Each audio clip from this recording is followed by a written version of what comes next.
ஸ்னேகாவும் வந்து சிவாவும் பஞ்சாயத்து கூட்டி எல்லாமே பண்ணிட்டுருக்காங்க. அப்போ வந்து ஸ்னேகா வந்து என்னை வந்து நானும் அவங்களும் வந்து கணவன் மனைவியாக வாழ்ந்துருக்கோம் அப்படின்னு வந்து சொல்கிறாங்க. இதெல்லாம் கேட்ட நம்ம சிந்து வந்து நீ வந்து இப்படிலாம் போய் சொன்னால் நான் வந்து பிரிஞ்சு போயிடுவேன்னு நினைக்கிறியா? இது வந்து நீ சொன்னது போய் நான் நிரூபிப்பேன். அப்போ வந்து ஒட்டுமொத்தமாக நீ வந்து சிவா விட்டுட்டு போயிடணும் அப்படின்றாங்க. இந்த பக்கம் நம்ம ஸ்னேகா என்ன சொல்கிறாங்கன்னா, சரி நான் சொன்னது உண்மைதான். அதான் வந்து பார்த்தீங்கன்னா நீ வந்து அதை நிரூபிக்கலனா நீ வந்து தாலியை கழட்டி வச்சுட்டு போயிடணும் அப்படின்னு வந்து சொல்லிட்டு இருக்காங்க. ஸோ மாறி மாறி அவங்க இது பண்ணியிருக்காங்க. சிவா கிட்ட கேட்கும்போது இல்லை நான் சிந்து தான் என் மனைவி, அவ கூட தான் வாழ்வேன் அப்படின்னு வந்து சொல்லியிருக்காங்க. ஸோ இந்த பக்கம் வந்து பார்த்திங்கன்னா நம்ம ஸ்னேகா வந்து அந்த ஏஐ மூலயமா வந்து இவங்க 2 பேரும் ஒன்றா இருக்க ஃபோட்டோஸு அது எல்லாமே பண்ணி இது பண்ணிகிட்ருக்காங்க.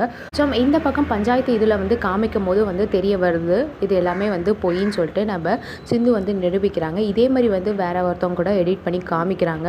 அப்போ வந்து பஞ்சாயத்து தலைவலாம் நினைக்கிறாங்க, ஸோ இவளுக்காக வந்து நம்ம இப்படி ஊரை கூட்டு சிவா சாரியும் வந்து அசிங்கம் பண்ணிட்டோமே அப்படின்னு வந்து சொல்லிட்டு ஃபீல் பண்ணி அவங்ககிட்டயுமே வந்து மன்னிப்பு கேட்குறாங்க. ஸோ கூடிய விரைவில் வந்து பார்த்திங்கன்னா நம்ம சிந்து வந்து சிவா வந்து நிரபராதின்னு சொல்லிட்டு நிரூபிக்க போகிறாங்க. ஸோ வெயிட் பண்ணி இருந்து பார்க்கலாம். தேங்க்யூ ஃபார் வாட்சிங்.